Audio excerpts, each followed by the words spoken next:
Okay, good evening, everyone. This is the September 12th Transportation Committee. If we could start, please, by just going around the room for the record. Mike Wolf.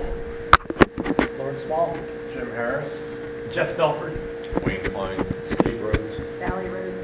Scott Potts. And Dane Ocasonio. Great. Thank you, everyone. Thank you for coming out.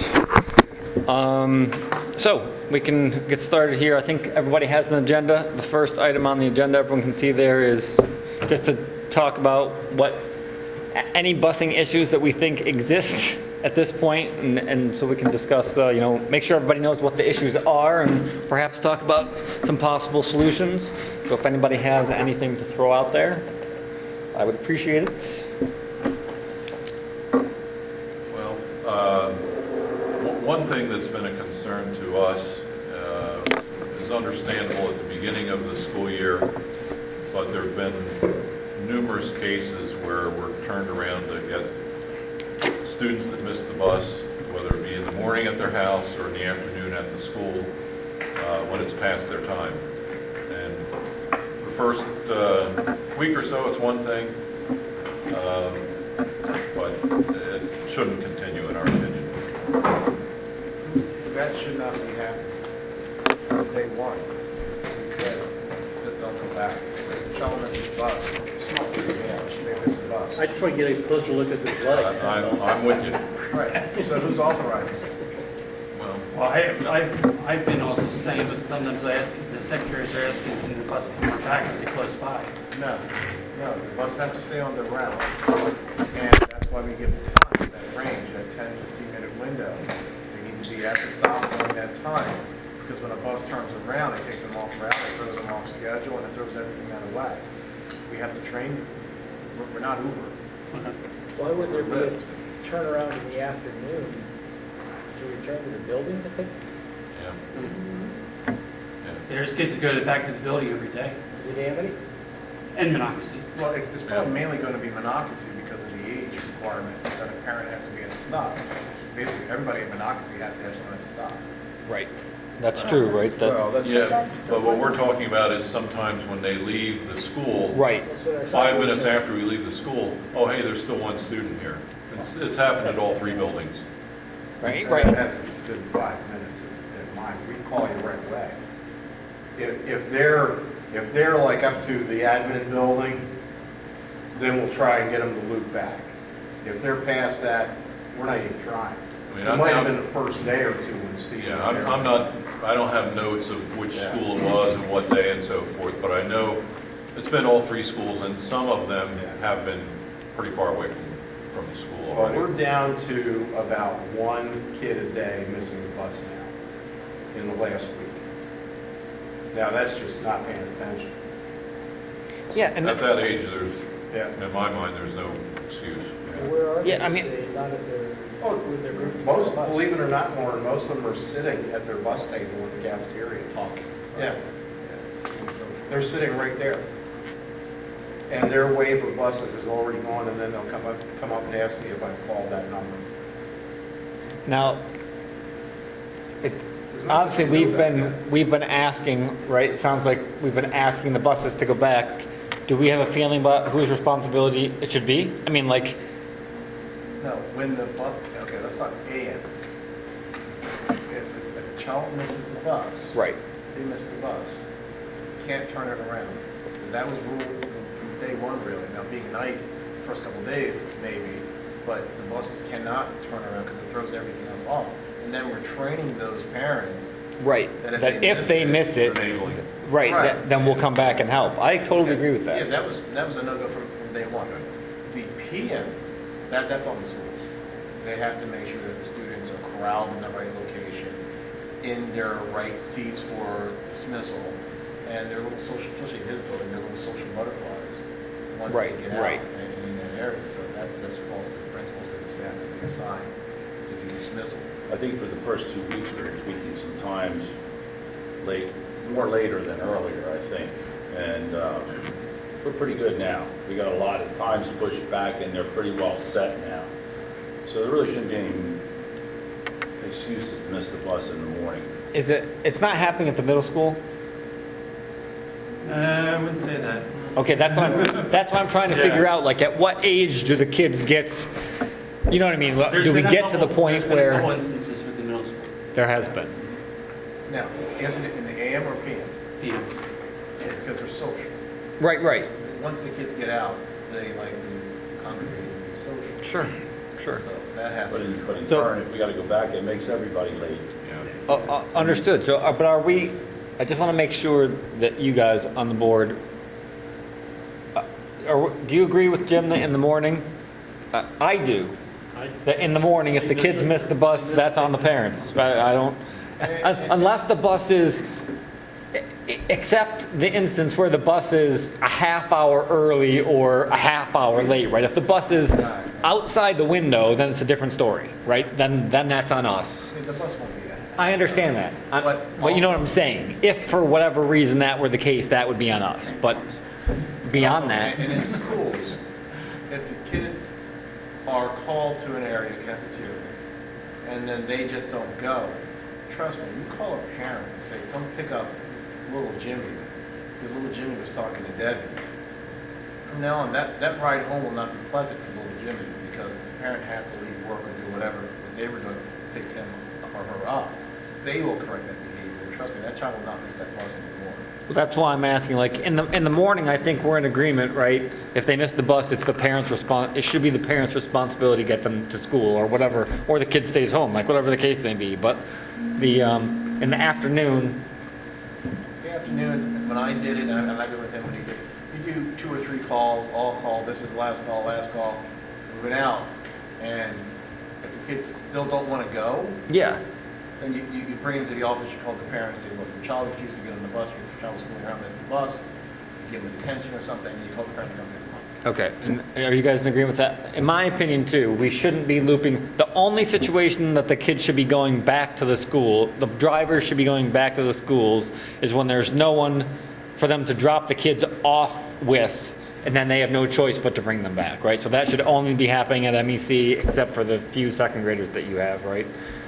Well, that's a different Right. issue there. But my point is just the only situation, in my opinion, that the buses should be going back to the schools is that one situation when they've attempted to drop the kid off at their stop. There's no one there to meet them, and so And we've had numerous things like that also right now. More than I thought we should up to this point, the first 2 weeks of school. I bet we've had, Every day there's about Yeah, there's- 3 or 4. yeah, there's got to be, somebody has to be held responsible. These parents just don't. And Time is nothing to them. Our time is not worth anything to them. right. And it really, sorry, if it gets in our pocket, then we got to pay the No, drivers. I totally understand that. I totally I've heard understand of that. some school districts that have a similar policy that a parent needs to be there to pick up the young students. And if they have a set number of times, if that happens a second or a third time, they call Child and Youth Services. For neglect. For neglect. Yeah. Yeah, I certainly think that there should be, that we should have some lever by which to increase the pain to the parents, right? I mean, whether it's that or whether it's fines or what. Well, hold on. Riding the bus is a privilege. If the parent cannot be there to pick the child up and the child is not riding the bus, the child will be picked up at the office. It's a waste of time knowing that this parent, and last year, there were a couple of parents who couldn't get there because they were teachers over in Pottstown, I know in particular, who couldn't get there, so the bus driver kind of rerouted, so they dropped the child off last. When a sub driver drove the bus, stuck to the schedule. Right, I remember that. This all blew up. So if a parent cannot be there who has to be there, then that child is an office pickup. Simple as that. Until that parent can arrange for someone to be at that stop, or an older sibling. Now, in Monocacy, we don't really have the older sibling anymore like we used to have at Amity. So that child just doesn't ride the bus home. Could ride in the morning, but the PM drop off, it doesn't happen. So after, say, 3 times, I'm just pointing out in my head, but if the parent can't get there, we had a parent who was a teacher in Pottstown who couldn't get off till 3, get there by 3:45, bus was showing up at 3:30. If they don't communicate that somehow, or that teacher turned into a drop-off at the school. They stayed at the school, and their parents picked them up. Simple as that. But is that, how much strain does that put on, He puts it on the owners. I understand that, but how much strain are we willing to put on the office with regard to how later can the kids be picked up and? Our daycare service? Yeah, exactly, like, you know what I'm saying? Well, we have We're- parent pickup at all the schools. We have kids who are assigned buses do get parent pickup, especially at his building. Their parents prefer it. I think Gossip, stay outside in Gossip, outside his building, because my wife was one of them last year. And they're assigned to a bus in the morning, but they do, he's a long three or four lines of parent pickup. The child becomes a parent pickup. Right, but Dane, do you know if there's a time cutoff in terms of it can't be after X? I've been there as late as 5:30, 5:45, Right, like, waiting for parents. you know, then that's not, I don't think that's any more reasonable than, But like you guys were saying, your folks have to get back to the barn, you know, their runs are over. And it depends where their run ends up. You know, if they end up over here in Amity Township, especially for Steve's drivers, rather than going to his yard, they have to now go over to Monocacy and then back to his yard. It's, you know, But you were saying about somebody's got to be responsible. Oh, Well, that absolutely. falls back on the principal. But my There's no point- doubt about Until it. they get the all clear. Yeah. my point isn't that it should be your staff's time versus your staff's time. My point is,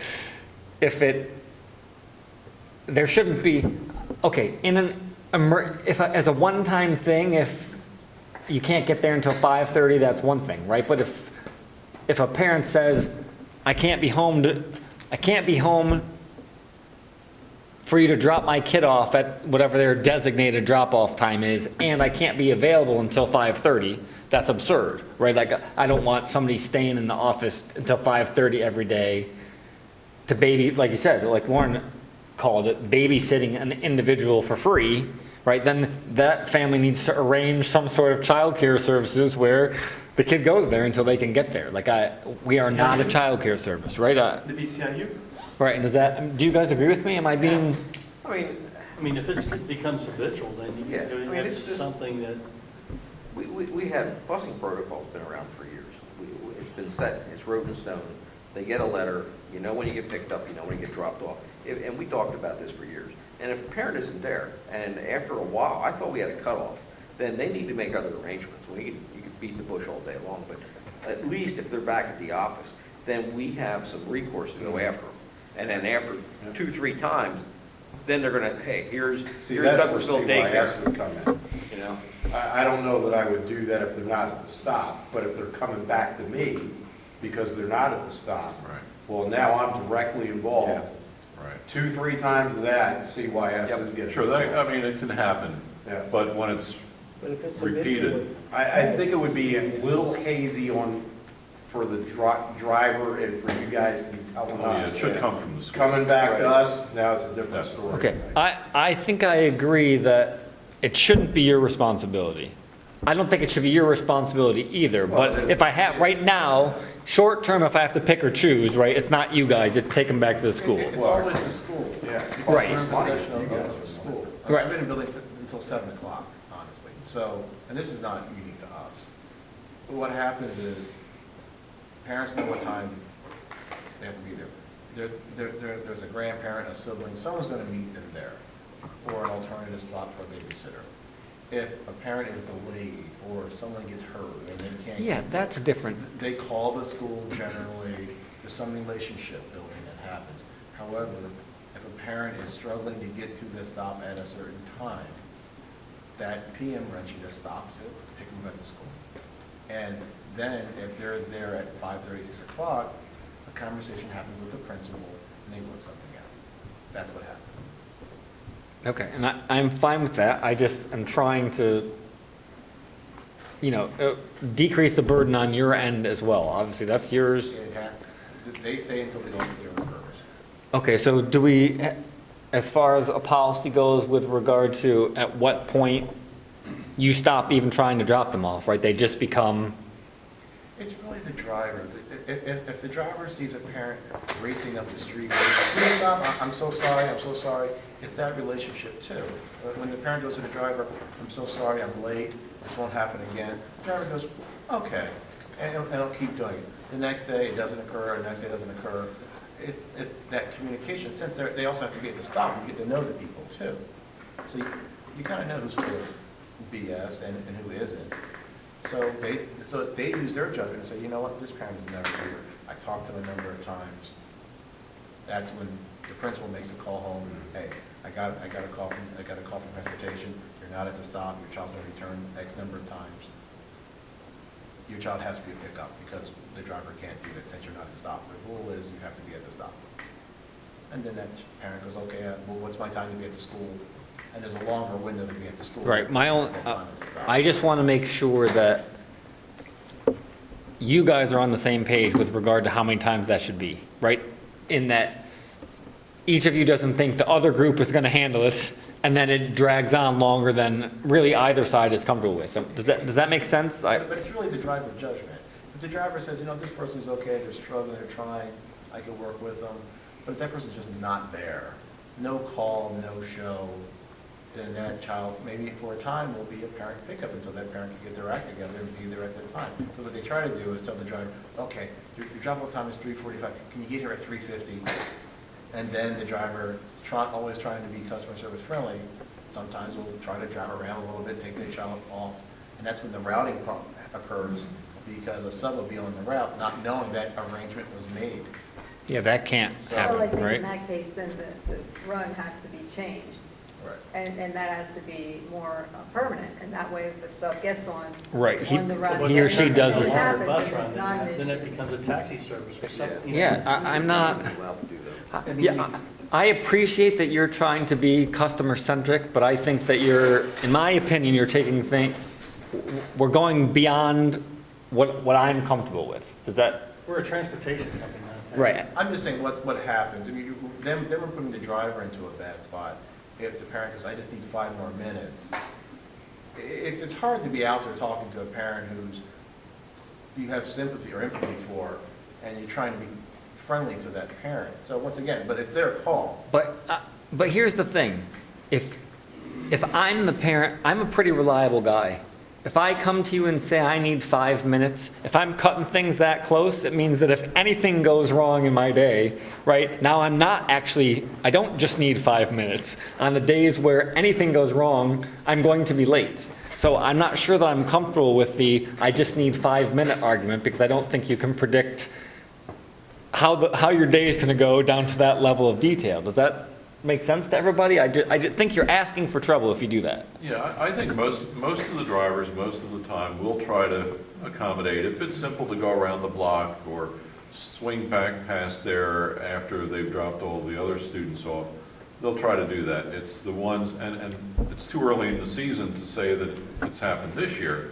But I know from last year, usually if we had a student left where there was no parent, it was a repeat. You know, seemed like it was Right. the same ones all the time. And what Mike said about not changing the routes because it makes it like a taxi service, I'm fine with bumping somebody's position back. I'm fine with saying, this guy is the 14th stop now. Can we drop off 5 other people first and then not take us ridiculously out of the way if there's a way to do that? Right, but in some situations you can do that, right? Because you can go around the block to 4 other stops and get back here later. In that situation, I'm fine with it, but you can't do it But when. it's a shame you even have to do that. I agree. This route is set, and at one point, how many daycares do you have for just older students for drop-off that the buses do go to? Right, well, That, you know, unfortunately, you might have to do that. I mean, why do you have to go out of your way? I mean, we're struggling now with budgets for busing. Yeah. Putting this route together, and now you're telling us we have to accommodate because parents are late. Well, the parent, I mean, when the letters come home, you know, if we get the letters out in a timely manner and they have them, that's really the time to call, said, hey, man, I'm gonna have a real problem getting here at, you know, whatever, you know, quarter of, can I be like 5 of? That's really the time to to bring out and say, you know, can it be Right, changed? before the school year starts. And that's okay, but the times at that point aren't really established yet. Yeah. But, I mean, we're into the third week now, times are pretty good, so they know what time the bus is coming. Right.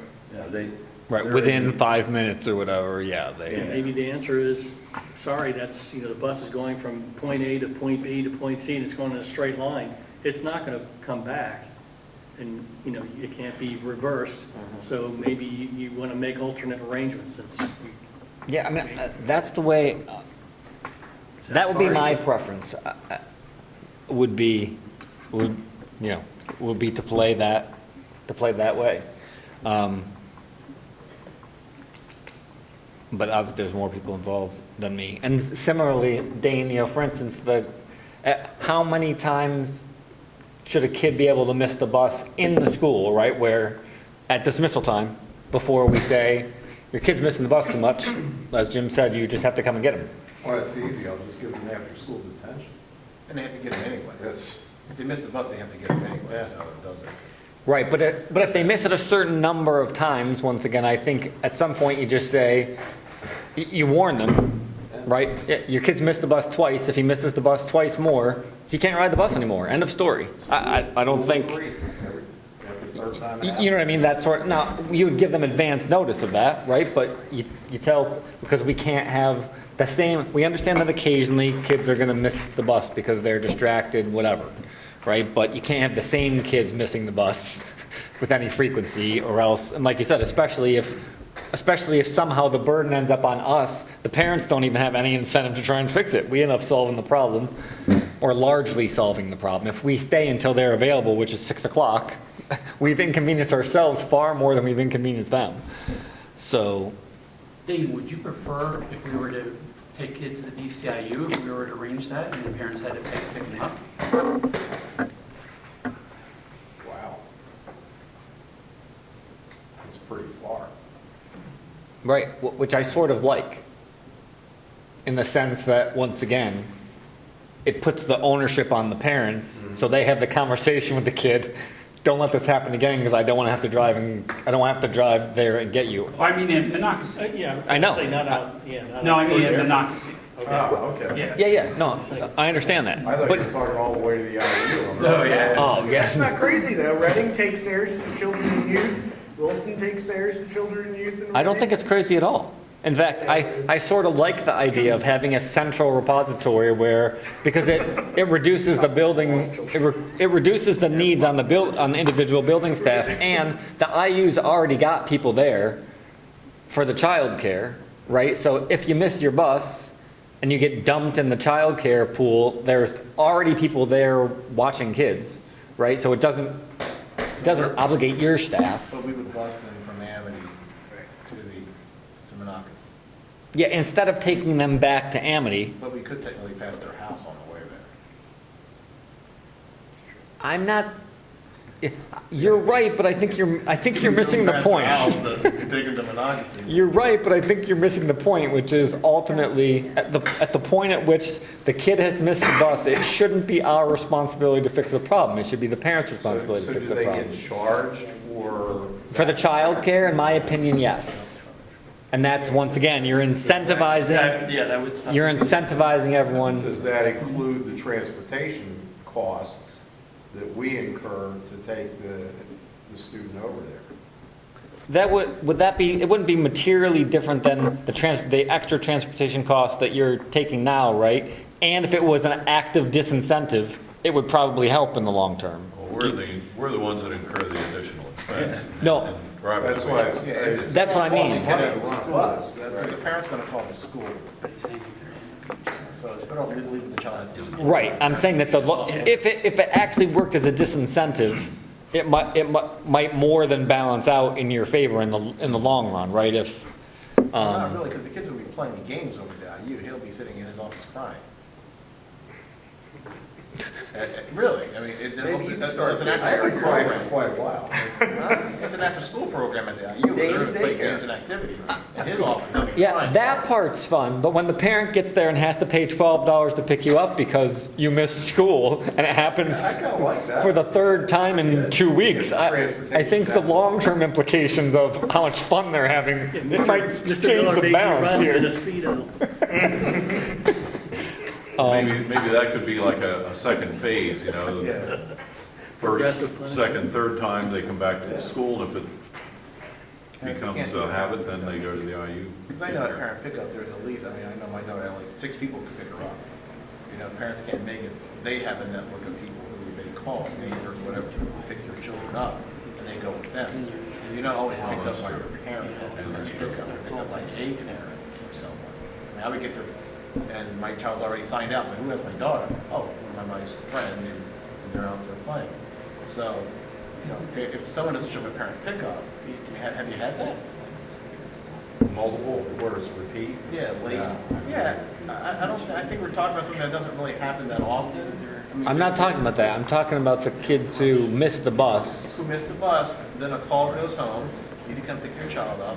Generally, there's someone in that building who could take the child home, and the parent will authorize it, or they'll show up. We don't often have too many students missing the bus and then just being abandoned, where we need to call CYS.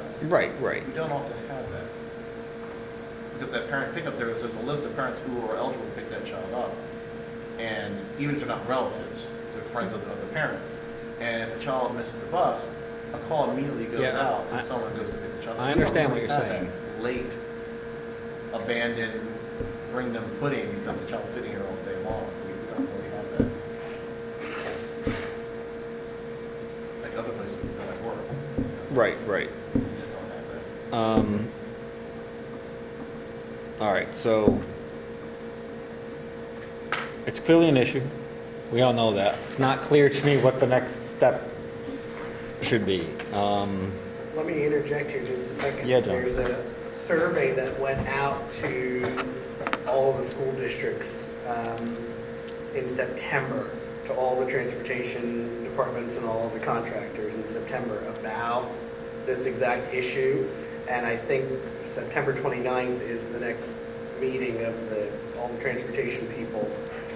We'll have an idea of what other districts at least are doing, because it's not just us. I mean, it has something to do with parents or children or schools or something. It's systemic. Right. So, we'll have an idea of what other ones are doing. The only ones that I've heard of so far that are kind of different are Reading and Wilson, that are taking in the children and youth, which seems extreme.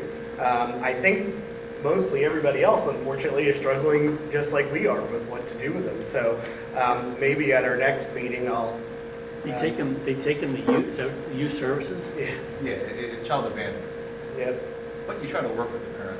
And in Reading, it's not even like a, first, second, third. It's like, At one they time, they don't first pick time up their they go kid. there. They drive directly to children and youth. So I mean, that seems extreme to me. But I think that we can come up with something that'll work for sure. And then maybe at the next meeting, I'll be able to tell you, oh, this is what most Right. districts decided. Right, I hear what you're saying. Most of Reading's conversation with parents are like this. Okay, we don't want that environment here. We want to be working with them. Disrespected. We all disrespect on both sides. understand that, but like I said, I think you can swing too far the other way too, right? Once again, we turning around in the morning, don't do. PM, if someone's not there, they go back to the school. Then once the principals start complaining, hey, we have a couple kids who aren't being picked up, then we can deal with it on a one-to-one basis. Can we, between now and the next time that this committee meets, can we actually log the number of incidences so we have an actual sense of numbers-wise what we're talking about here? And like I said, John, maybe you could provide I will. the feedback from there, and at that point, we'll either decide whether the numbers suggest that we should have a formal policy and, handle this formally or just handle it on an informal, as-needed basis. Does that seem reasonable to We don't everyone? have a policy that covers this? Well, the policy right now is they go back, if the parents aren't there, they go back to the schools. That's codified in our written busing policy. We have it in our policy. I think, I don't think we've much of a transportation policy, truth be told. It's what we've just been Right. instructed to do for Okay. as long as I can Yeah, recall. but it's not in there. Because generally what happens is don't the drivers Okay. call back to the school yeah, we'll and have to say, talk about that too. so-and-so, Mrs. Jones wasn't at the stop. And then if someone's, oh, Mrs. Jones just called, she's on the way, or she's running late, or she'll be at the school, we instruct Mrs. Jones to pick the child up at the school. Right. Because we don't want to hold the driver up. So that's. No, I understand. I think we all understand the situation. I think the issue, what I need to know better to decide how I ultimately want to handle it is how many of these things we're actually dealing with, right? If there's 20 of them a week in each school, then we need to do something different than if there's 20 of them total, right? And that's what I'm trying to figure out. So having some extra data, numerical data, I think would help us decide just how we need to play this. Does that seem reasonable to you? See what he comes up with. Exactly, and the combination of those two things should help us. Do you agree with that, Scott? Does that seem? Okay. Hey, excuse me. Yeah, Jeff. Jimmy, so no circling back to schools either? Oh yeah, Correct? For a kid that doesn't get on the bus, in the second grades, call and say, Yes. I'll say that we're not circling back. If you're at Amity and the bus is run up the street and things like, hey, stop, run the kid up, then I would say, okay. But if the bus is going off to the road, that kid missed the bus. I think we should try to avoid judgment as much as possible in situations like this, right? I think if you miss the bus, It's pulled away. you miss the bus. Yeah, Right? it's away. I mean, that's. I think adding layers of judgment just adds too many variables to this scenario where then things can end up going somewhere where we didn't anticipate because we didn't necessarily see it. I'd rather just say, whether it's home, we're not going back. If it doesn't matter if they literally were running in the parking lot trying to catch the bus on the way out. If the bus drives off the lot, the kid's not in it, then. Honestly, when it does happen, and this is something Steve and I talked about, if our radios could interconnect with I guess they can't. You should have the ones that interconnect with the buses. Yeah, it would be Yours- great because yours most should, of the though. time, You have one. but yeah, I was told that we can't get on your, They're separate. yeah. Last year. I thought you had got radios one that- and Melanie got one. Yeah. Yeah. Well, we could try it, but most of the time, we know it, and I can still see the bus. It's either on Boone Drive or it's up here at River Rocks parking lot. Mary Beth Torsions. We know, What's that? the kid's running out to try and get Mary on the Beth bus. Torsions. Yeah. And if Yeah. you can just turn them around, we're talking a One's minute, at Lisa's desk. but we would need a radio in order to do that, and we could give that a try and see if that works. What kind of, you have multiple channels on your radio? Yeah, we have 4 of those. Do you use 2 through 4? We use 1 and 2, I believe. 1 and 2 just for I'm internal usually school on channel 2. just for school communications, those 2 Right. channels. Right. So, Well, Jeff says he has the Yeah, ones that they're work. back in my office. You guys gave them back to us. Yeah. So, like, I have one at Lisa's desk, or what was Lisa's desk. The one's at my desk where I can walk off with it if I'm away from my desk. Jeff, don't you have the school radio too? I do. So if you're carrying the school radio, if he's on whatever channel you should be on, then you can get him on the school channel yeah, too. because you have the new narrowband Well, radios, right? I don't. All your radios are the narrowband radios now? As far as I know. Whatever they I have. guess you Because you had to upgrade your radios. School, I don't think. Okay, so these are new, these walkie-talkies are new, Right. so they should all be capable, so whatever frequency your buses run on can be added to a radio at each school. In one of the meetings, you talked about, at the bus drivers meeting, you talked about channel 3, channel 4. Well, we have different channels Those are on our ours internal channels now. for other purposes. Okay.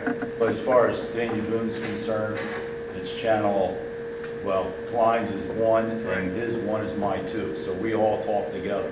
I'm Okay. not sure which channel. I don't think. It doesn't matter, I get them both, You you got guys both. know, and I don't have to change channels. Yeah.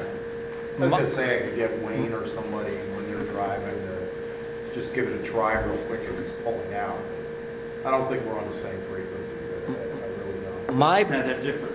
my They can preference be would be, added, Yeah, maybe. Simply. my preference It's would just one, be, if they're sharing a frequency, it doesn't matter what channel it's on. If they're sharing a frequency already, Because I know Then the you bus just need number, to add it it's to all ours. the number. I think you guys bought the radio and we reimbursed you, so I know we have radios that communicate. Yeah, we definitely have radios. Use the so Sunshine it's just Communications. it's just a question of programming, like Channel 4 talks to both, Klein and Rhodes. but regardless, my preference would be if they miss the bus, they miss the bus. And ultimately, it goes back to, once again, I think the best way to incentivize them to get the bus is to have them miss the bus, to have their parents have to come and get them, and then the parents have the conversation with the kid. Look, you got to find a way to pay attention, rather than us jumping through hoops to try and have the bus circle back. And I don't think that's our responsibility, and I think it just makes that behavior much more likely to recur, because ultimately there aren't any consequences. I missed the bus, then I waited 2 minutes and the bus came back and got me. Yay me. So in my opinion, if they miss the bus, I want to put them in a position where at least the parent has the opportunity to say to the kid, we can't have this happening. You got to pay better attention. I can't be coming to pick you up. Now that's just me. I don't get to make this call, but that's. We're talking 8-year-olds. That's, I was an 8-year-old, and I never missed the bus. Ever in my whole life did I ever miss the bus. Now, maybe I wasn't your typical 8-year-old, I don't know, because my only life experience has been as me, so I can't really say what it would be like to be someone else. But my point is that I went to school for a lot of years, and I never missed the damn bus. And I'm quite sure that if I had, the conversation on the way home would not have been pleasant. You know what I always say is this. I always say this. Remember, 70 other kids got on the bus. That's always what I say. Exactly. Is, we're quick to blame the drivers.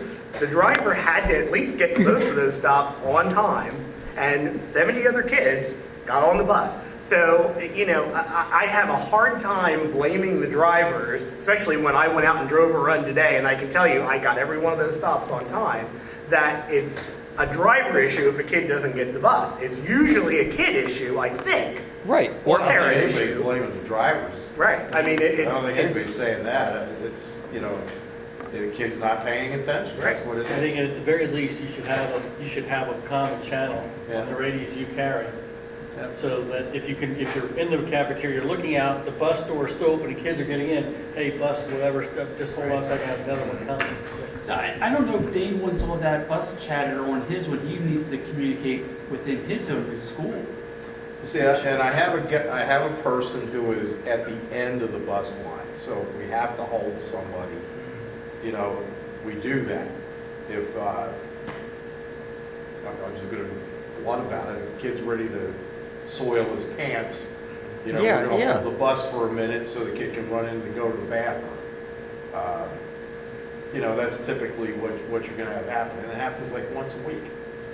I think it would be easier. Going back to what you just said, maybe if he has a channel he can switch to be able to communicate with us. That's not his regular channel. He's not going to hear the buses aren't going to hear the internal school chatter, and the school isn't going to hear the bus talking. It's only when they go to a channel in the school, Right. and now he can talk to the bus. That makes sense.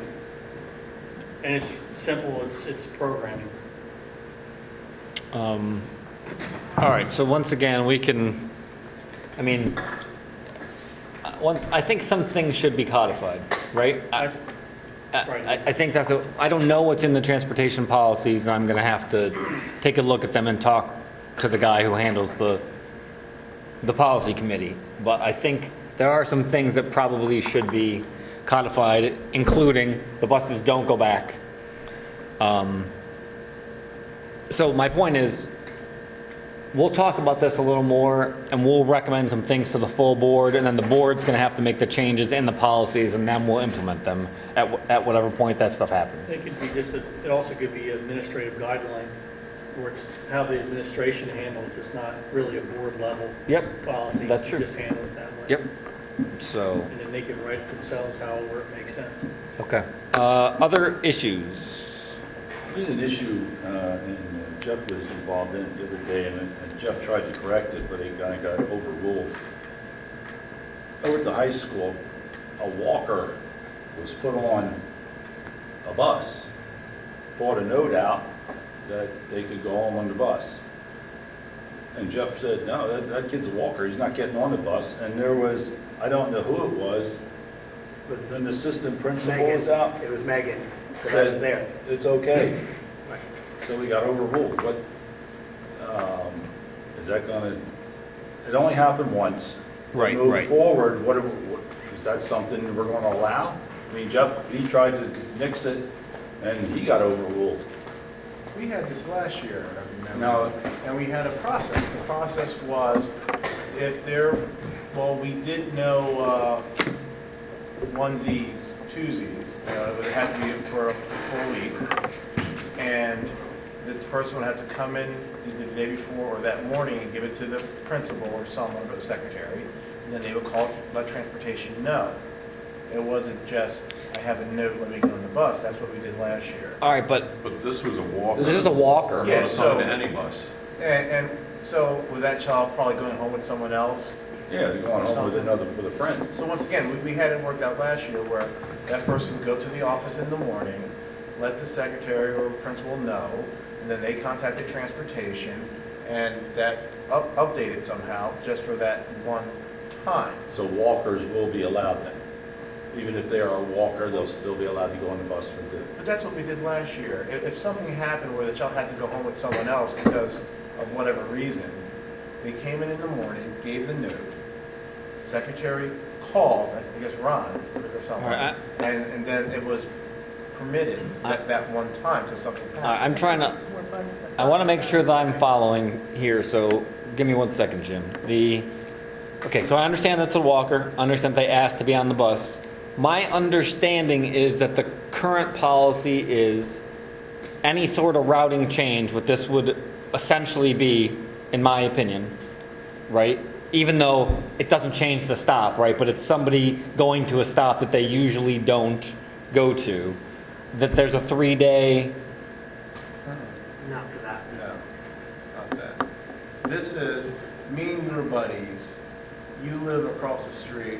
I live 3 miles away. There's no one at your house because of whatever reason. You're going to go home with me today. Your parents write you a note, give you permission to say it's okay, you're not walking today, you're going home with Jim. So what you would do in the morning is go into the office, give the secretary the note, the secretary calls transportation and arranges it. okay. I thought we talked about this. Then you would get off at my stop. I thought we talked about this last year, the busing as a taxi service, and that we said explicitly that is a no-go. That if you don't, No, the last year it was, if I always get off at, I don't know, Blacksmith and Amner, I don't know.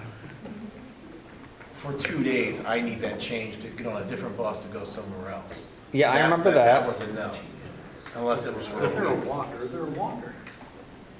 You shouldn't be on a bus. I mean, technically, they don't have a place. Correct. Yeah, they're not rostered. There's not a spot saved. They're not rostered. Now, at the high school, it's probably not a problem. 'cause- Now, if you, It's not, Yeah. right. basically as a walker, if you're gonna allow one, what's to say we're gonna have 5 next week? The next rainy day. Well, what happens is a lot of the students may get rides or drive with someone, but they're still assigned to a bus. Yeah, no, we understand that. There's not an issue with space, I think. No, what he's just saying is that They're a walker. enough high school kids are rostered that spot's probably going to be offset by somebody who chose to drive. Yeah. Which one I'm not And you disputing. know what, he's right. I'm not disputing that. Physically, there's room. Yes, that's not the issue. It's the, Who's, it's really. where are we going with it this, should you be know? Jeff's decision. Are we allowing walkers to have notes to go home with a bus person? Like I said. I think Jeff was kind of taken back that day as well, when assistant principal, Does a This is assistant my- principal override the transportation coordinator? Well, That day she did. well, and I, Well, yeah. She's louder than Jeff. so, right, so that's clearly a concern, but I also have concerns about making changes in the morning that are going to affect the bus run today. I think it's fraught with peril. I In mean, that case, you weren't notified until the student was trying to get on the bus? Right. and the driver called. Yeah, driver rated me. And Yeah, so how did- I looked the kid up and I said, no, Walker, he's not allowed to get on. so he or she had a note, which had they provided the note to anybody before the afternoon? No, I since then have a change request, so I actually made a full change today, an exception, because the note says the child is living at this house temporarily. So Okay, and that's a whole different situation. That's a whole different deal, Yeah. right? But we. And I'm fine with that. Yeah. I think we're all fine with that, right? If in advance you know, hey, my parents are gonna be out of town next week, and I need to stay with so and so, and you submit the form, and then next week, and I think that's fine even for a walker, right? If there's 3 days with notice, so that so it can be documented appropriately. Well, I think but that's translate fine. this from the high school to AEC, MEC run that has 72 kids on it. You know, the same exact thing might happen where a parent says, Well, there are no here's the MEC note." walkers, They go right? to the driver reads the note and says, oh, I have 72 No, kids see, on my bus. We did this last year. That doesn't work. You can't take a note and give it to the driver. You have to go in the morning and give it to the. And that's what I was asking. So that's the way it should be. The note, Say, okay, Dane needs to ride with Jim on bus 22. It gets to transportation, he goes, hey, you know what? There's no seats available on 222. And it can be immediately addressed in the morning, not when the person's at the steps trying to get on the bus, and then it's a block. So the issue Now- is this kid didn't do that. okay, and the other thing, right, so that's one issue, right, is the note thing. I'm still uncomfortable with making changes that are going to affect today's bus runs. I had a parent at one of the private schools call me and say, oh, I wanted, my kid wants to go home and play with someone on Friday. Right. I said, sorry, no. Right. Turned her down. That's good.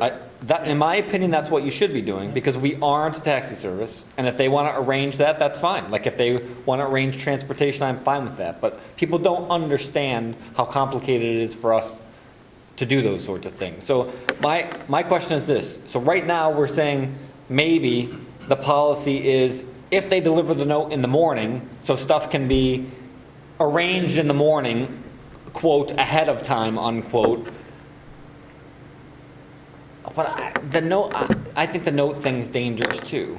I think it's pretty easy for anybody to write a note saying anything, especially for a high school kid. I swear that note said Joey wanted to go home with Thalia, and Thalia signed the note. Yeah, I'm going to have to double check Well, that. once again, in the morning, the secretary can call home and verify it. That's why it's done in the morning. Okay, The secretary verifies, hey, have you seen the note? Just checking, is this what you want to do? They say, yeah, and then it gets translated over to I mean, I think that worked last year, didn't it? I mean, Ron would do a Yeah. all bus right. pass, and that So worked. if that's the case, then what I think we need to do is there needs to be a time at which, if stuff isn't verified by X o'clock, we're done.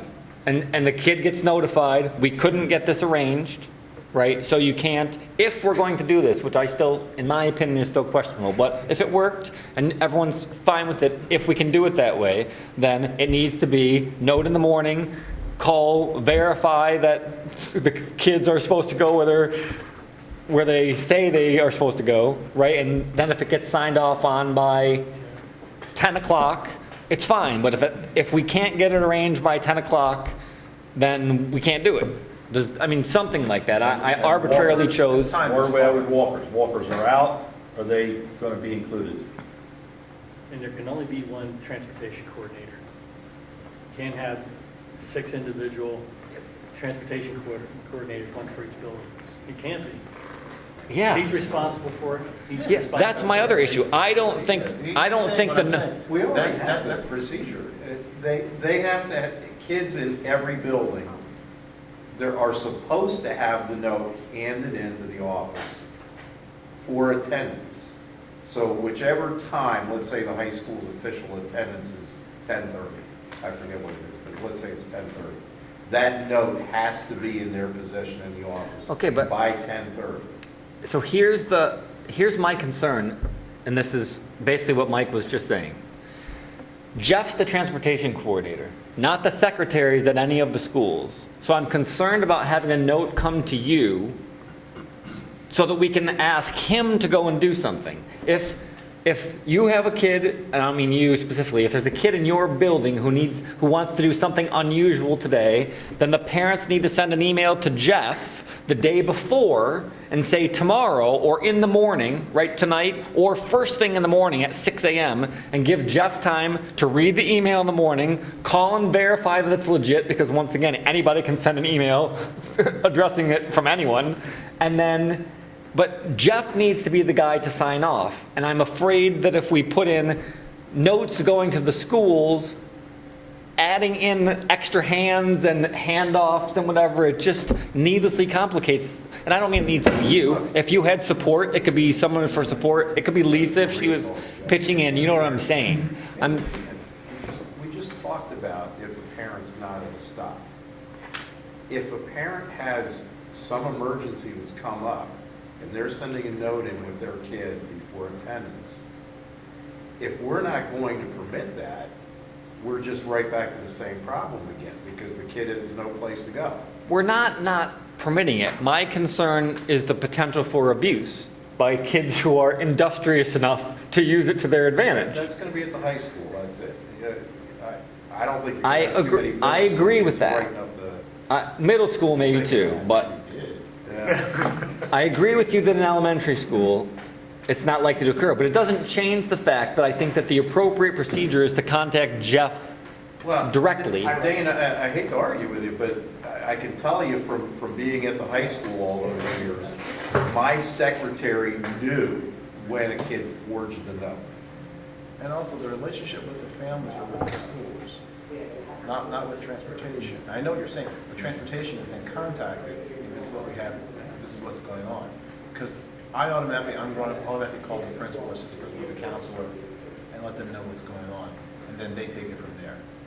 And they understand if the kid's playing hooky or doing something that they shouldn't do, that they have that relationship. Jeff, at what time, how early does this need to happen for you to make sure that we can issue a bus pass or whatever the situation might be, so that everybody knows today there's a special case and this is what we're doing? Maybe if we have it in the morning, we'll be able to get a bus pass out.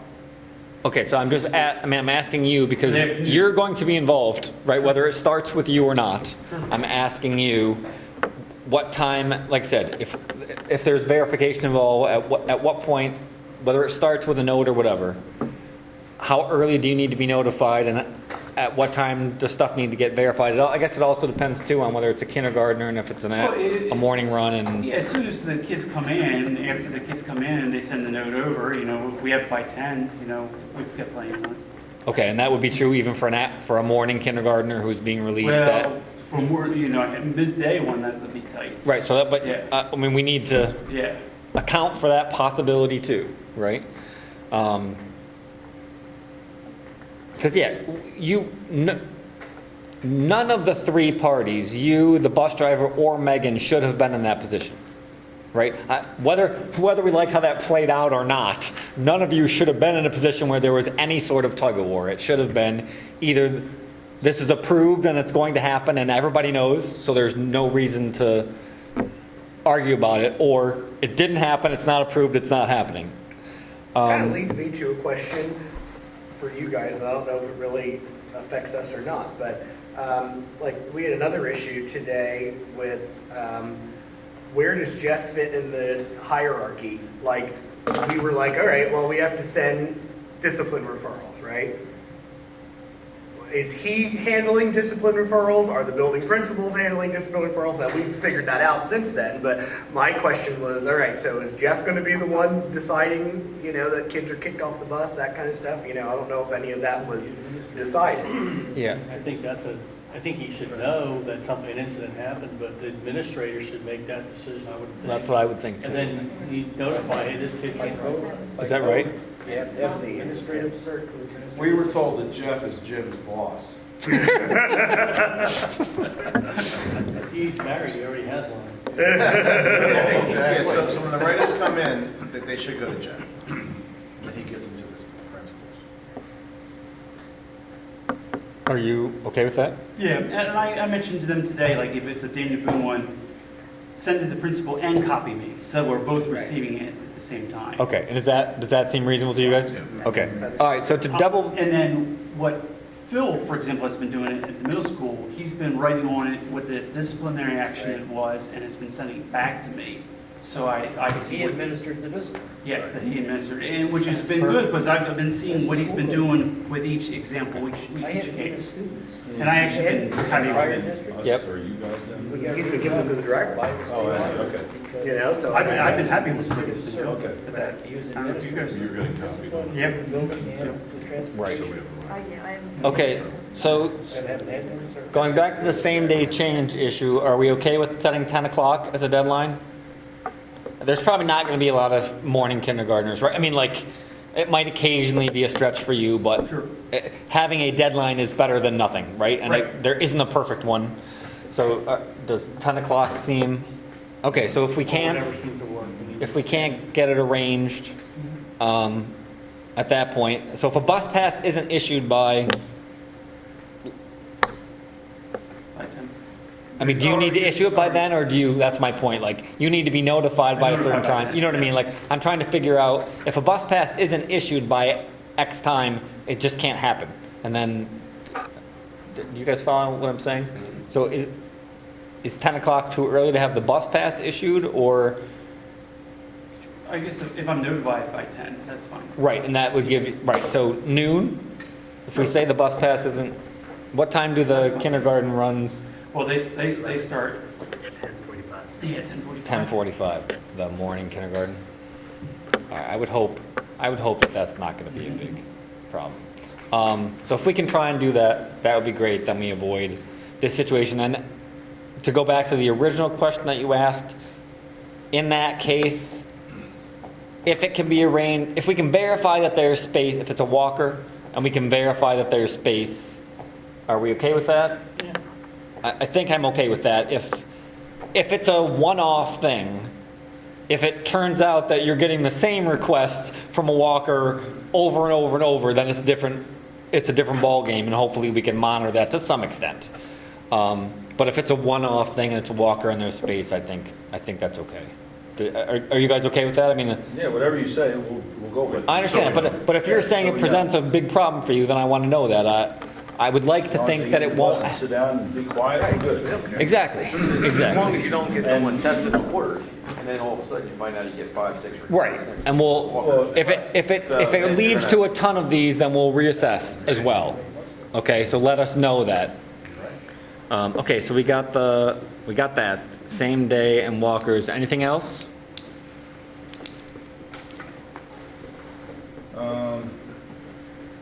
If someone could talk to the principal at PEC, we got one bus that needs to get empty, or it's a special needs students bus. And at 8:10, it really needs to let the children out there. Otherwise, it's late. Because we're late getting over here to Amity every day, probably by almost 10 minutes. What time is the bus showing up? 8:10. There's no one there. They're standing inside there. Yeah, but contractually, I don't think they're permitted to Well, come then out. okay, so we're all on the same page, we'll be late every day to Amity. But that's a teacher's union issue. Contractually, and I think it's, what, 7:20? I'm not sure, but that, we talked about that earlier. I don't know, it might be 2. This is only about 2 students. All right, so the question is, I understand what you're saying, that the bus isn't getting unloaded soon enough because there aren't people to unload them. Well, we're hitting 3 schools, we go BEC, MEC, and AEC. First two were good. Right. but We don't know AC were why late. it's getting, Right. not getting But- unloaded. All we know is the driver's DEC calling doesn't in and have the saying, aid support There's no one class. here to the unload. time on my paper says this, and there's no one Can, I mean, just can so an you aid be know- moved up 15 minutes to start early, or extra 15 minutes? I don't think they have any aids over there. There's no aids up there at all? No, wow. I don't think so. No. Okay, so there's no aides in the Well, that building. explains why the principal unloads his bus every day. Yes. They're bare bones, even barer than most of them. They have a principal, a nurse, a counselor, and a secretary. Wow. And I was over there the other day when they were unloading the music teachers in the hallway. The principal does it, so per the teacher contract, they're not there. That's why. So aides could be moved up and they'll leave earlier, but it's not there. I mean, it is what it is then. I don't want to speak for her, but I think that's why she suggested the route change, to maybe do them second or third or something like that. No, I mean, it's coming from the Union Township though. It's down in Geiger Yeah, Town. It's coming to Geiger Town. Yeah. I mean, you'd have to, I mean, it would be cheaper to pay for a new aid for the building than to have to pay Reroute for a new them. bus. Right. If we have to pay for another van, Okay. it's cheaper per day than pay for a. In terms of how late it's causing the kids at Amity to arrive to Amity, how much disruption is that lateness causing? That's what I'm trying to evaluate. You know? I don't think it's been causing us a problem at all. They're getting there by 8:32, I think, 8:33, somewhere around there. So, and when do things get rolling for you? That makes it a little tight. Okay, but I'm just trying to understand the timetable, Dane. I don't know the, 8:40 is when the first class starts. okay, and what happens before the first class? Anything like, is there any sort of, Breakfast, things like that. okay, so there's no organized, it's not like there's homeroom in high school or anything like that? that. Okay, Right. okay, but it is prior to their first class, and in your estimation, the kids have time to get their stuff put away and somewhat settled, like they're not completely... They're special needs kids, so it's going to be slower for them than it is for anybody, for an able-bodied student or Yeah, something like that. sure. You know, we're doing okay, it's just I know she was having trouble, you know, with being able to offload. Well, make the time, you know, so, I mean, if it works for you guys, I'm okay, but I just want you to be aware of what's going on. What bus is that? 91. Oh, okay. All right, The buses that have WC behind them, is that wheelchair? Wheelchair. We tried to get that answer. yeah. And MB's minibus and B's van. Easy. Is it what? B's M- van, MB B is is minibus. Okay. Okay. Try and make it simple. And maybe First time I ever seen the list. Dane, if you would keep an eye on that, I mean, to the extent, I'm not asking you to literally be there every day and watch the progress of these two kids. If you hear from their teachers that it's causing a problem, can you let us know, and then we'll know we need to investigate some other kind of, does that make sense? that's tomorrow. Right. How many are you dropping in BEC? Oh, you said, A BEC, I'm not sure. I Like thought 11 maybe? it was 2. 11? I think that you think The it's, majority are at BEC. no, because- 11 It's like at, 11, right? Yeah, I think so, Yeah. because, On 91? yeah, because the majority of those kids are Geiger Town kids for BEC, because that's what we had to go down to Geiger Town. Sorry, went to. Now, are they going to I thought it was Monocacy over too? Monocacy. And then the Amity? Well, Yeah. Monocacy is on there, but I don't think we have a student on there right now. for Monocacy's Monocacy. only one. Last week, they were saying 11. Was there one? Oh, okay. There is one now? I know when we Okay. did the routes. it Okay. Yeah, there definitely was one. There was one, I know, I think, but when I looked at it recently, I didn't see I one. think my note said. It's probably got moved to a year or something. Yeah. which school did you say you're having the trouble getting them unloaded? BEC. BEC, okay. All But right. if we can make the time and it's enough for Dane, we'll let it go. But I just Yeah. want to bring it up so. And Dane's very good at getting that bus loaded by 3:05 to get the other way in the afternoon. Okay, so yeah, if you would just, One Amity, 11 BEC, and one MEC. This is bus 91. yeah. Yeah, so Dane, if you could, like I said, if you could just ask the teachers to let you know if they think it's we're stretching the kids, we're asking too much of the kids based on the time, then we'll see if we have other options. Warren just brought up a good point, though. I'm just wondering why there aren't any aides involved at all for those 11 kids. They're all IEP kids to be on a small bus, right? But not all require bus aids. It's a mix. I understand Not bus that, aids, building aides Oh. who Sorry. could then come out. It's a mix though, because But that's what my aides do, who are assigned to those kids. They get them off the bus and on the bus. So that's not, yeah. I mean, a lot of them, puzzled that it was 11 kids I know was it was a somewhere. distance issue, Transfer one to timing the issue, building. and special needs issue. So that bus kind of solved three problems. Right, and it's a 1 year issue because next year that Right. building won't have any kids in it, right? So, 25 kids. Just send them all over. yeah, so just, like I said, if you could just, We can arrange that. We'll bring them all in. One-stop shopping. yeah, so if you could, We're nice people, we'll take them. yeah, if you could just let us know if it's We got causing the a problem for Statue of yours. Liberty outside of Amity. Okay, anything else, Steve or Wayne? Don't tell me you don't know what the Statue of Liberty stands for either. Bring us your tile to court, that's not what it means. It's to proclaim liberty abroad from the United States. That's why the Statue of Liberty is facing out towards the Atlantic. That poem in the pedestal was there to raise money for the pedestal. Had nothing to do with it. That's always fun. Good history lesson. Anything else from you guys? I don't think so. Jeff, tomorrow, we made a change. We're gonna make that change tomorrow with 107. 102 is gonna run the DEC kids. Yeah. And St. Francis. 107 is gonna be the box down for the homeless before there's this news story. Yes. So that's done. Right. Yeah, in the CCIU, I sent over the new ones. Yeah, I saw it. Yeah. That's the And next. I'm gonna finish, I'll write We those out are, in 3 hours. that's the next discussion point here, so we're gonna hit that right now. Once, Okay, we have them written. I'm trying to get there, but there's some sidebar conversations going, that's fine. Yeah, if you want, yeah, I'll put in the system. One other I item, can need it for later.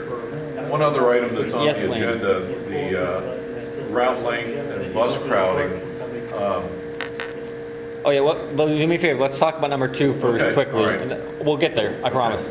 So Jeff, other than, we still do have the 3 business days.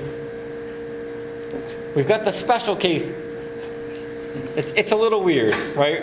Theoretically, we have a 3-day lead time to make changes unless for some reason something comes up that's pressing enough that we can't wait 3 days, which is one of the reasons that I'm torn about the whole making changes today thing. So what types of things are you at this point saying I need 3 days for this?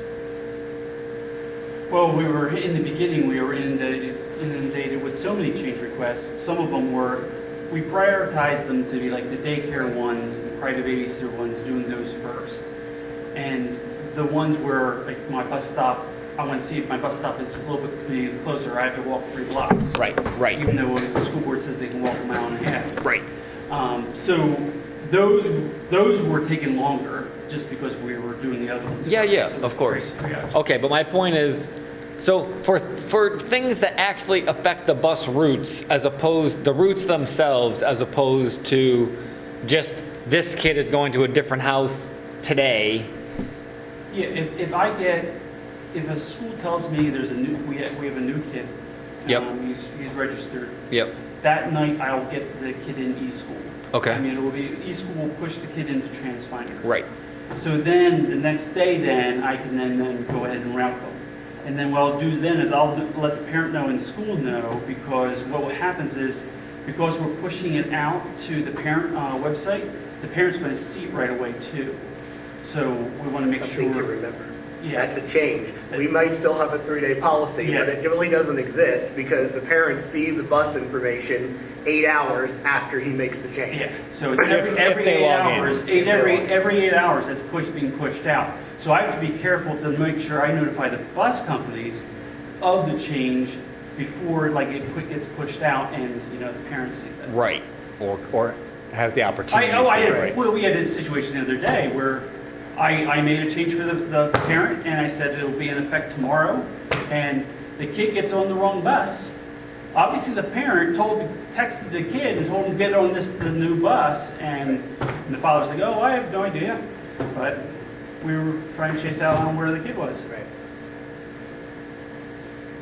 All right, so unfortunately, I'm more confused now. The 3-day is a window. It could be done that day or 2 days, but it really gives some lead time. What's that? To get the change done. And that's why you say 3 days. Oh, We'd have had your heads blown around. I'm not confused by what's happened, Steve. I'm a pretty bright guy. I can follow the discussion. I'm confused about the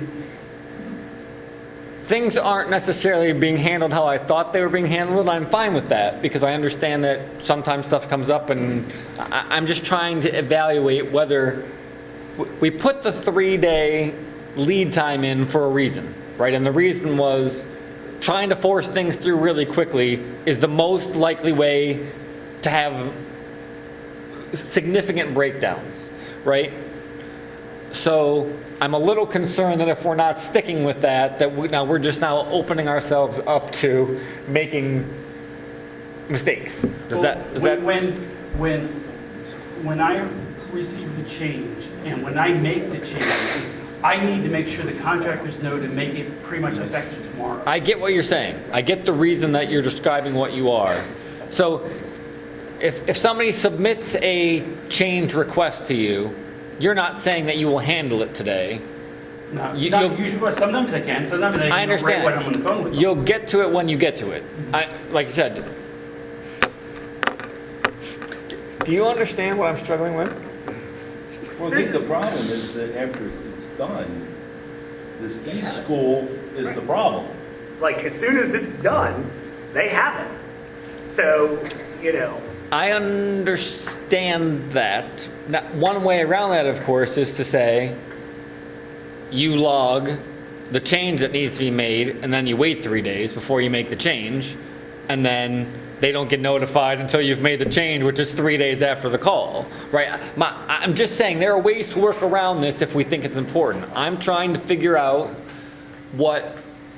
if doing things the way it's being done is likely to lead to problems or not. And I'm not here every day. The 3-day is only a window. No, it wasn't a window, Jim. When we originally instituted this, it was if you want to make a change, you need to give us a minimum 3 days of lead time. Right, but this has been going on for a while. The 3-day window has been there. This wasn't this year.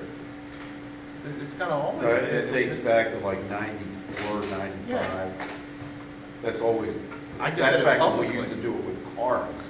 Yeah, Okay, but- it used to be paper. But we certainly weren't abiding by it because, as we've discussed, we make changes today that go into effect today. But what we tell people is, give us 3 days to get it done, but we'll notify you. And it's usually about a day now because technology has made things faster. This is back in the days when it was all paper. But we say, give us 3 days, and it puts them at ease. And if we can get it done that day, a call is made, ma'am, the route is done. Okay, thank you. If we say we'll get it done this afternoon and it doesn't get it done, where's my change? Where's my change? It gives the routing department of transportation a 3-day window. This program, the families. I understand what you're saying. Is that what notifies them? Well, generally you can go on and see it, but there should be some sort of contact saying, okay, because it's happening so fast now that it may not get to transportation drivers before the parents can see it. So the risk is the parents would see the change that Jeff made Before the transportation company has, gets right. notified of the change. Yeah, and that's what was happening earlier. But a note or a call goes out, hey, ma'am, or sir, the change has been made, you can see it online. Thank you. Right. And it keeps them calm and pleasant and not putting the pressure on the router because You have to get all these done. It's always been, every year, it's a 3-day window to get it done. If something comes up, review it, and anything needs to be done. That's all. Right, You notify contracts. Right now, we have. Every day. Every day I'm telling them what changes. Every half hour. Yeah. Literally, I'll Make a change now, I'll tell them bus 17 print out AM and PM. but there isn't a way for, when you make the change in school, whatever you call it now, this. E-school. E-school, there isn't a way for it to trigger a report to both contractors? That'd be nice. I don't know. There, You know what else would solve the problem though, would be a delay in hack. Yeah. If we could delay when that change actually hits hack, Right, then we so can go back to 3 days. 'Cause we just need to truthfully, talk to Scott. We prefer 3 days. Right, and- because the and driver find out needs to whether learn we the can- As system. soon as it hits e-school, it goes Right, to hack. and we know that. right, but, You're not gonna stop like you were saying, well, if- that's not, Scott might, there might be a setting where Scott can change that, or there might be a setting where Scott, it notifies you guys at the same time that it notifies Hack. But there's something else. When things are updated at the school, you want it updated right away. You don't want a delay. That's where it's coming from. That's why the schools have to do the update if there's an address change or something. Because if he does it from his side, Dane can override it with an update in his building. And it does it automatically overrides it that night. Right. So when it does its import, if they haven't changed it in these-schools, then Versus goes Trans kicks the back, kids on the then bus. Then we need to ask Scott whether there's a way to, It's been a big problem. when it pushes the information to Hack, if it pushes it to them as well, which there probably is a way. It really is fine saying 3 days and getting it done a day early. You don't want to say 24 hours. I hear what you're saying. We're That talking puts about, pressure. right, no, we're just asking about a different, Let's say Jeff makes a change at 3:30 or 4 o'clock. The parents get the immediate notification, but they don't see it in the morning. Right. In the morning. so we're just Well, trying that kid could be to, a- we're just trying to find a way to make sure that you get notified as soon as a change is made, which right now the only way for that is for you to actually notify them, which we're trying to eliminate that step, But that's all. once again, we're missing one step. Jeff should contact the people requesting the change and saying your change is now in effect. It could show up on there, but your change is not in effect until you're notified. That's the other step. Okay, but that, Notified by. I'm not comfortable with that either. If they, I'm not going to hold the parent responsible for looking at Hack. No, I'm not saying that. I'm saying, when you're a parent and you want to change, and you want to change a stop, you send the form in, Jeff says, okay, it'll take at least 3 business days. Right, He does the change when he gets to it. yes. Once he makes that change, he contacts you and said, okay, as of this date and time, the change will become into effect. Even though you see it online, the change may not be in effect yet, because he did it in the morning at 10 o'clock, and it shows up for the PM, that won't be the stop. Right, It's but- when it goes into effect, and then he contacts you and says, okay, Mr. Okusaniel, your change goes into effect on Wednesday, AM. Be at the stop at this time, this location. That's how it should work.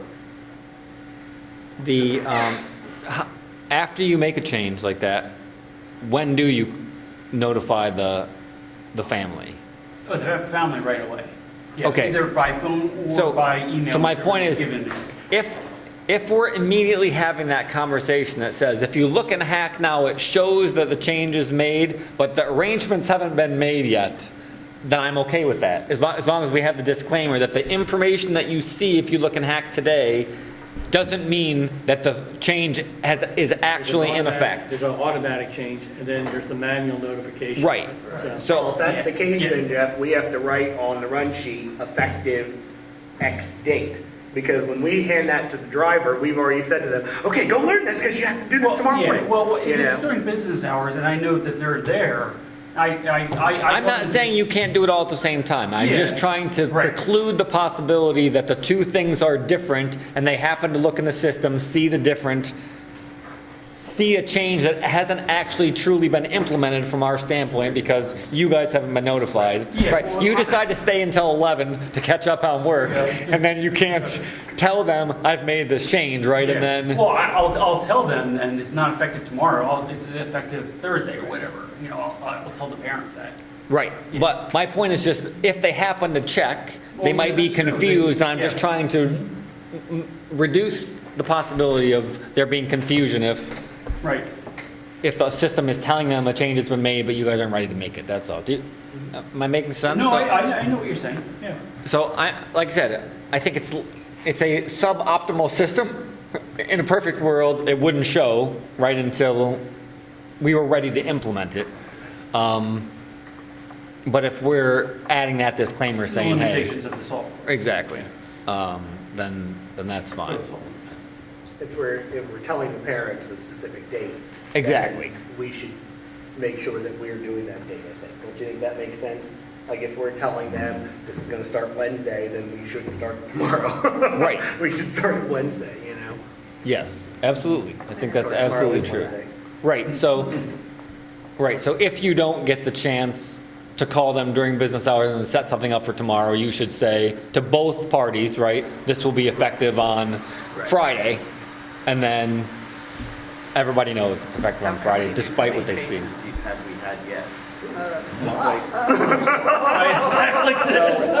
So when you have that list, do you email with potential changes prior to give the warning? Or do you wait till after? I wait till after I change. Everything Yeah, changes. and I tell them which runs I have to change, and whether it's AM or PM or both, you know. Sometimes it might just be a PM change, you know. But going forward now though, in the last, say, week, have you had still any changes? Lots, Still. yes, yeah. Yes. Every day, tons, every changes. I have tons of phone calls up there right now that I still Right, have to call people voicemails back that on. you haven't, right. Yeah. And he hasn't even gone through the bus driver's changes yet, which is exciting. Yeah. Yeah. So. Which exciting. Yeah, there's a lot. And then all the field trip requests, which I haven't even been able to touch yet. So I mean, you'll need to stay automated as possible. We can't deviate from a simple email with a chain of this many on the list. So the systems, as long as the system's proven, and everything. There have been some improvements, though, as well with TransFinder in that now we can go in at any time and see what he's seen. So, And they I can mean, just that's- print it off. I right, just tell them which one to I print. mean, that is a positive. That's. Yeah, I don't have to like print, scan it, email it to them. Right. They can just access it and Right. get the information to the drivers themselves. Right. Okay. Well, I have enough concerns about it that I think we should just talk about it again, because I want to make sure I that continue a month to from now. monitor and see how Exactly. it keeps That, going. I mean, you don't want to keep changing it because next thing you know, you're never stable with what your process is. One Right. of the things with the timing, Transpired didn't do a real good job with setting the times. Yeah. They were terrible. you mean, Well, it puts the times on. What it came down Right. to is that in the system, you're setting a stop time, how much time is each stop going to take, and also a per person time for loading.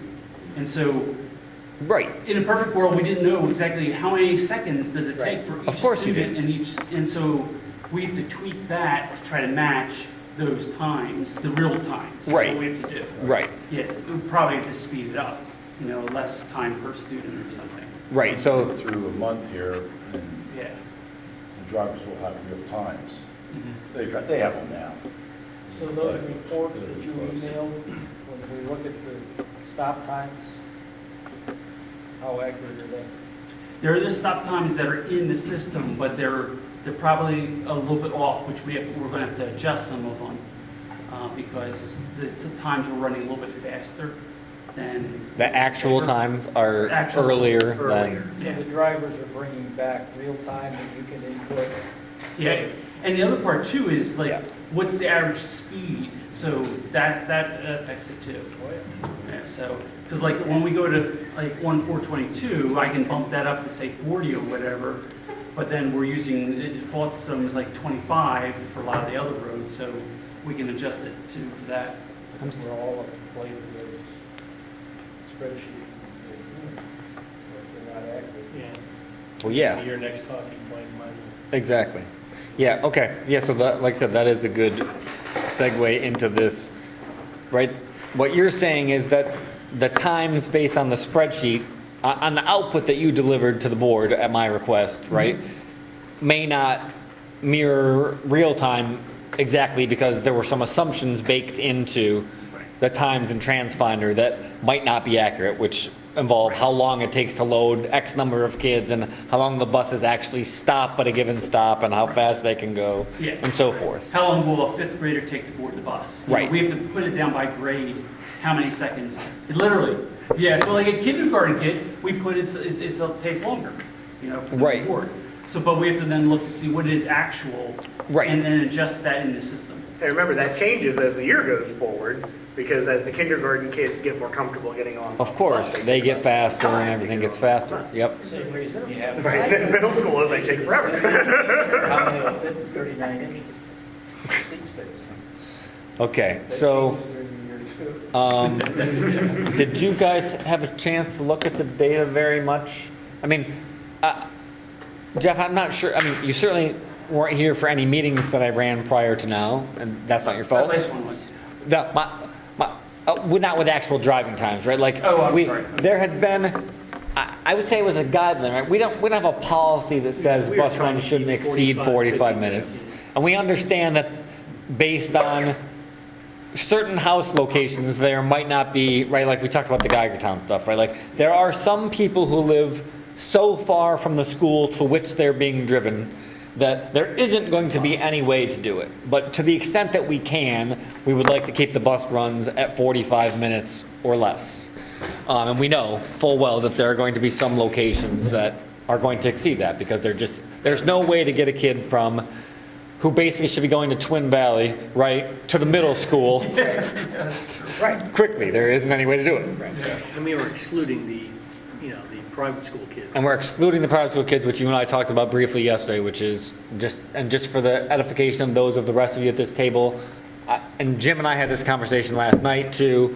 Basically, if you have chosen to send your kids somewhere else, then in my opinion, you have essentially made them a second-class busing citizen, and they will be lowest priority with regard to bus times, in my opinion.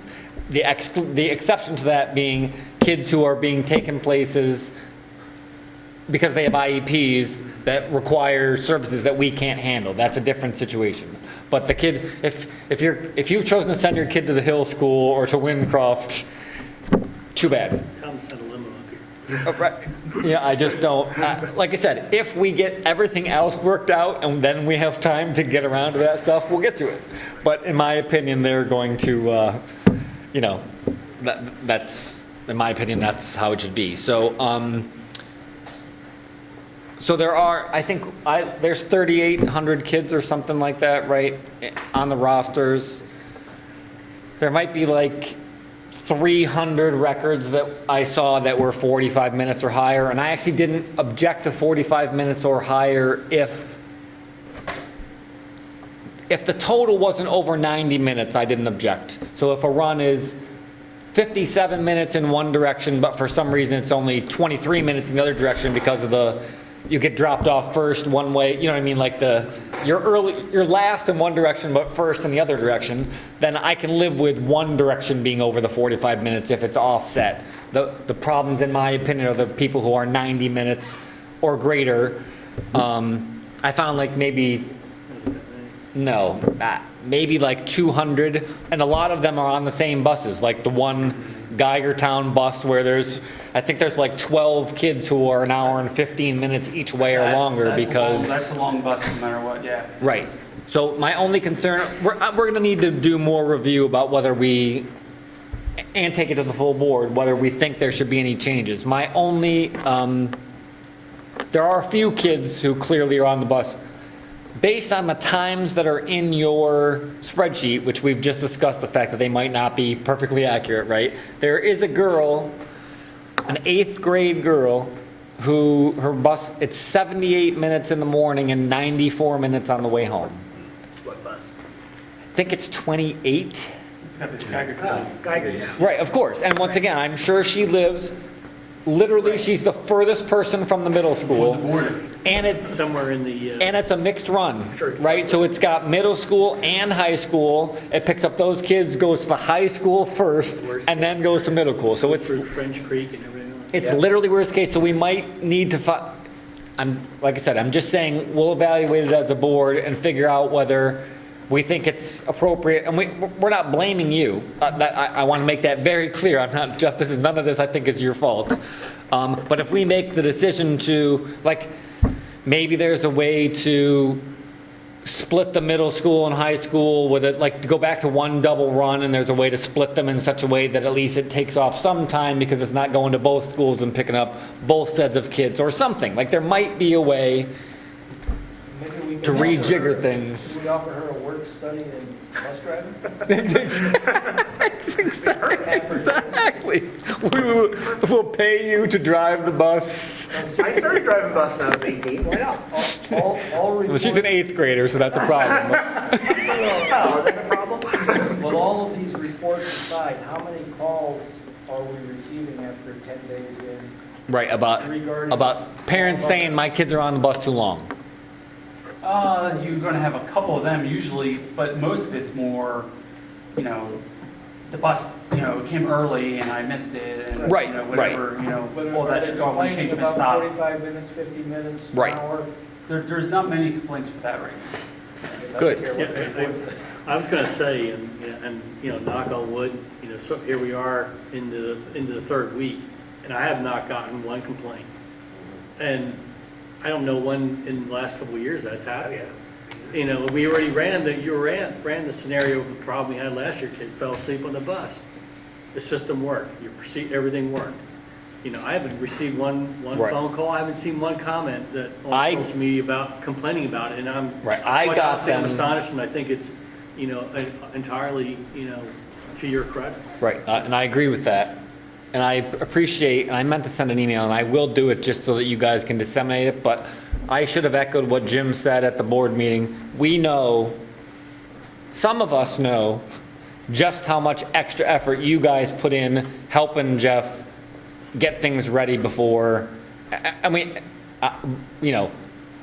during the really time crunch period, getting the notices out. We know how much you did, and we can't thank you enough. We know it wouldn't have happened if you hadn't pitched in. We appreciate that. I think I've made it clear to Jeff how much we appreciate his efforts. I hope that he feels like I've made it clear that I appreciate the extra time that he put in as well. But we do know that it wouldn't have happened without you guys pitching in, and we appreciate that you were willing to do that because. Well, the way it would have been done. Yeah. Right, and I understand that you were in a tough position, right? On the one hand, it's not really your responsibility anymore, but you also know that if things don't work, it reflects poorly on you guys too. So I understand that you were in a tough spot. Regardless, we appreciate that you did it. You didn't complain about it. I didn't hear complaints about it from you, and we appreciate that you did it and just sucked it up. And I think we all believe that as time wears on, it's just going to get, I really do think the software is better. And over time, I do think it's going to make things better. And once we get the assumption stuff flattened out, right, I think the times will be pretty reliable and we'll end up in a better position than we were. Unfortunately, we just got started late enough that there was a big hill to climb. So like I said, we really appreciate you guys pitching in. To be done. But yeah, Mike, I think Lauren, Mike, what you guys were saying, I think at this point I'm inclined to agree with that. Well, I'm not thrilled that girl's on the bus for 2 hours and 52 minutes a day, assuming that data is correct. If we're not hearing a lot of complaints about it, then Yeah, we have bigger fish to fry. I had tried initially of, I think, doing 2 separate runs, middle school and high school. Okay. And you're covering like the same streets. I'm Because sure there's just these loop down there, the Geiger Town loop. Yep. And so it's like, I think it only added like 10 minutes on or something like that to do to both the schools, I think. Right. Well, just because how much time you're spending down in Geiger Town. Right. Yeah. It's obviously, you have to go from the high school to the middle school. And I would think that, okay, we know better because we know people, but most people are going to be reasonable in that if they live in a location that they know is the furthest point from a school, then they're going to expect their lengthy bus run. Those complaints generally come from the people who say, I live literally 4 blocks from the school, but my bus ride is 45 minutes, right? Those are the people who are likely to complain. The people who know I live I live 33 miles from the school Take you 20 through minutes. back roads.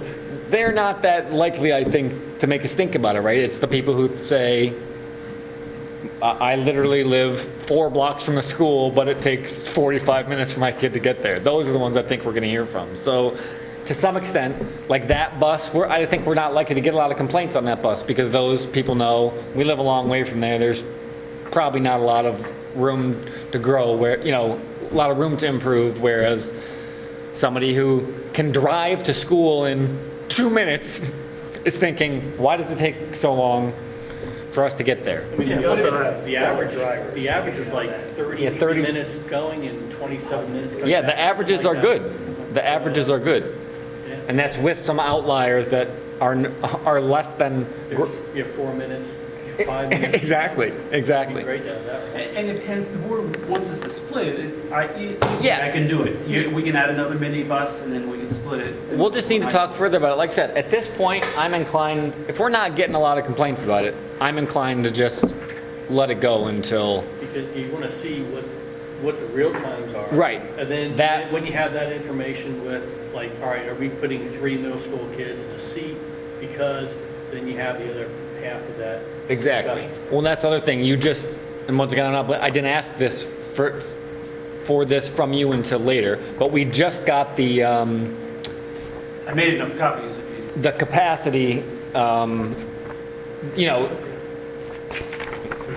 we just got the list of how many kids are on each bus, and that's going to be another consideration as well that could drive us to split runs if we think, as we talked about last year, and Jeff, you weren't here for that conversation, we think middle school is the biggest problem because They're always going to be on the bus. they're always going to be on the bus as opposed to the high school kids, and they're big enough that they, putting 3 in a seat, right, they're going to get in each other's space. That's going to cause more disciplinary problems, Yeah. increased safety issues, and so forth. I did have a parent complain about that the other day. Yeah, so, and the board, this committee talked about that in general. Look, we did have a conversation about it and the safety implications of having a middle school bus that's really crowded and so forth.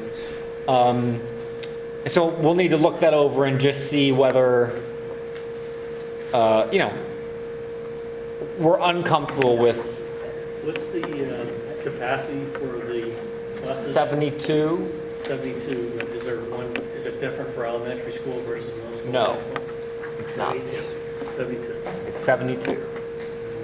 And we know that And that's how many seats? So 24. 24 seats. So it's 12 rows of seats, It's a one on each 48 side. Job, Dane. That's 48 good. to a You've been seat. doing your research. I see it. I like it. So the point being, if we wanted to make a change or add a bus to get the middle school runs, you need to get them to 48, right? Well, it's not just adding the bus. What Jeff is gonna have to do is build a scenario with 48 kids on the bus. And then what does that look like? It's not just adding a bus here and there. It's, okay, if he did a simulation of rerouting with a maximum of 48 students on the bus, what does that look like? The same way we do classes with the teachers. We have 240 students. We have 10 sections, or 11 sections, or 9 sections, or 12 sections. We do it every year. Yeah. So he would have to do that with, okay, I have 24 or 48 kids on the, number of kids on the bus. This is how many buses I would need to be able to do that. Right. And that's- Jeff, do you know how many buses we're using for the middle school right now? Roughly, I mean, I'm just wondering if you happen to know. Not off the top of my head. Okay. The reason I ask is, I mean, I know there's what, 830, I think there's 838 kids in the middle school. Why I know that? 18 for the middle school. 18? But some of them are minibuses and wheelchair buses. Okay, okay. And I- of course, the middle school, high This school. is one of TransFinder's claim to fame. Create these scenarios with buildings. You cap it at that district-wide. number, and then it doesn't. Does it do it in like a virtual world? He's not. Right, but Build a even, database. Don't you even build if- a database for that? I mean, just using round numbers, right? At 18 full-size buses of 48, I think it's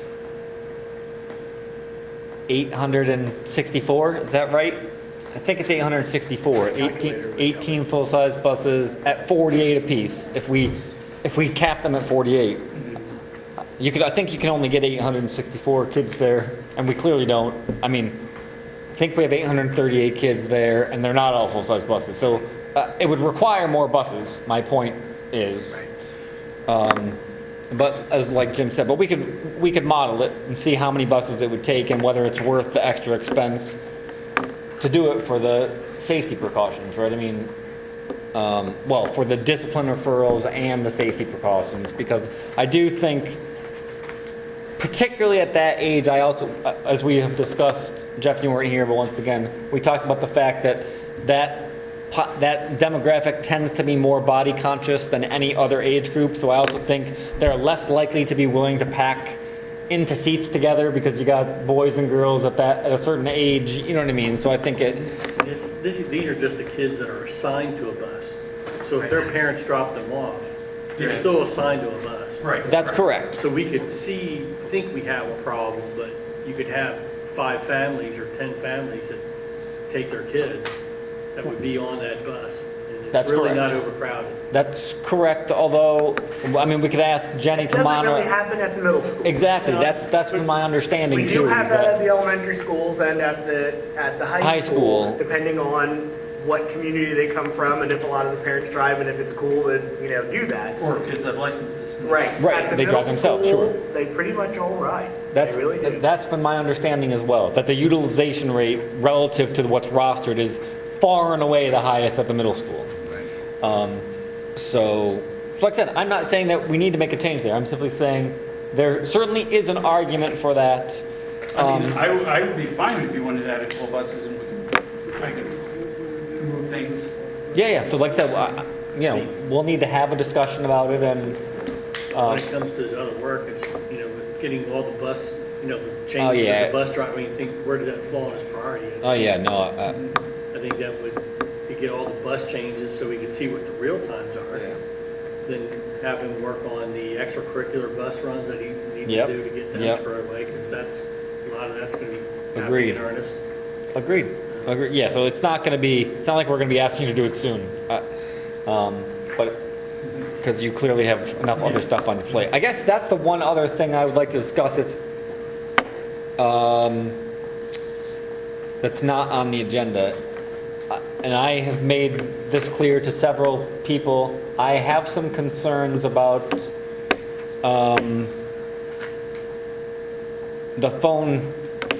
the answering the phone situation, right? Once again, Jeff, I think I've made it clear to you that this is not a reflection of you or what I think you're doing.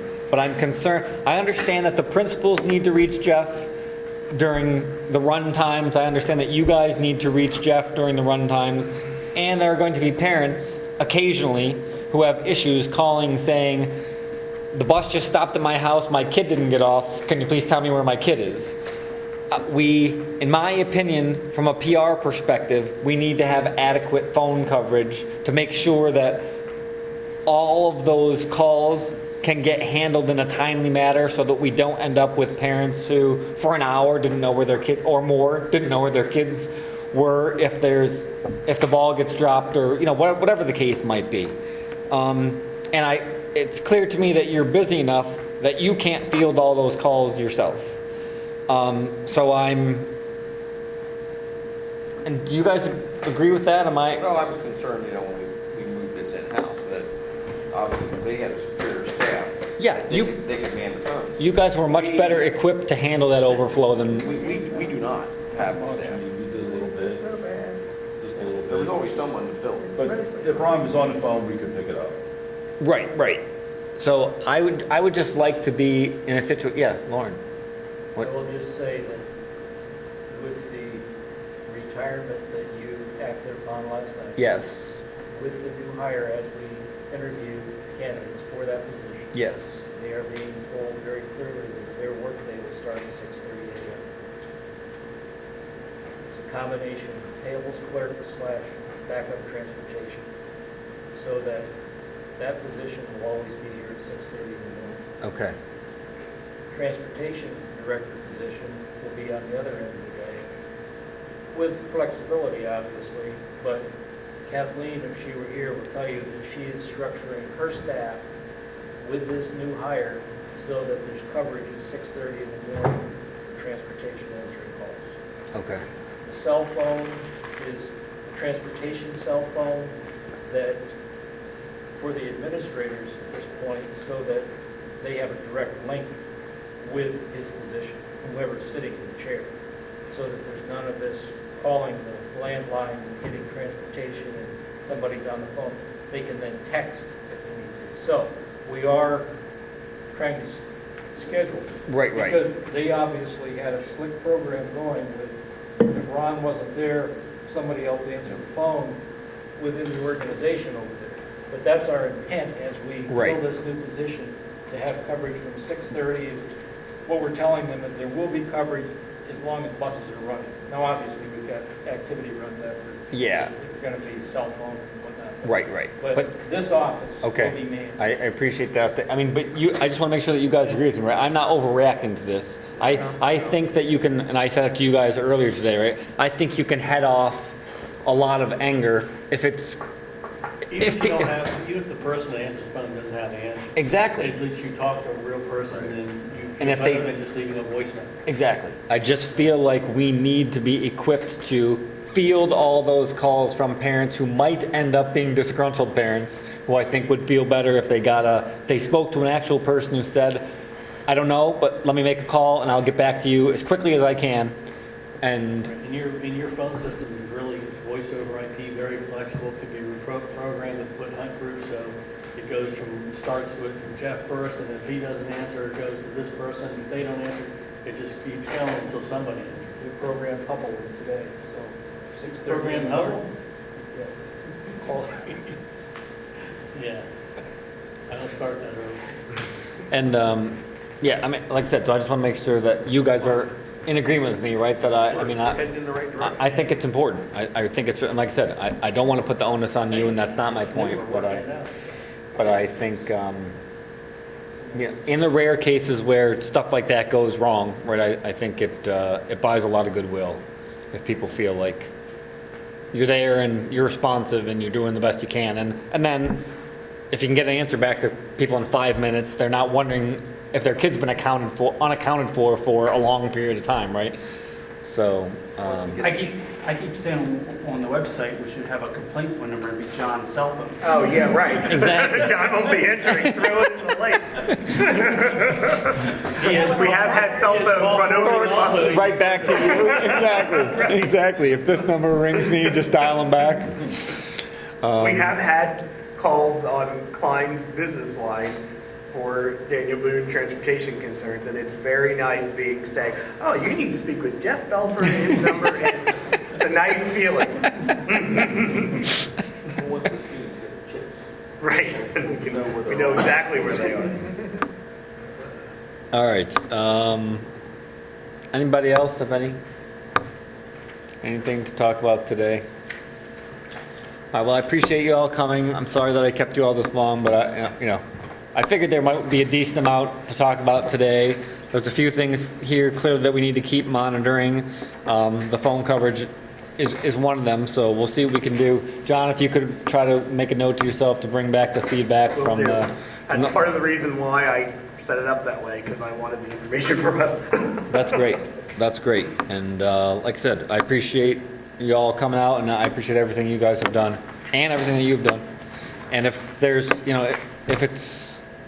if it's clear to you that resource-wise we're in a position where what we have isn't adequate or a process isn't adequate, I would encourage you, if you need to reach out to me. I'll do what I can. Obviously, I'm not.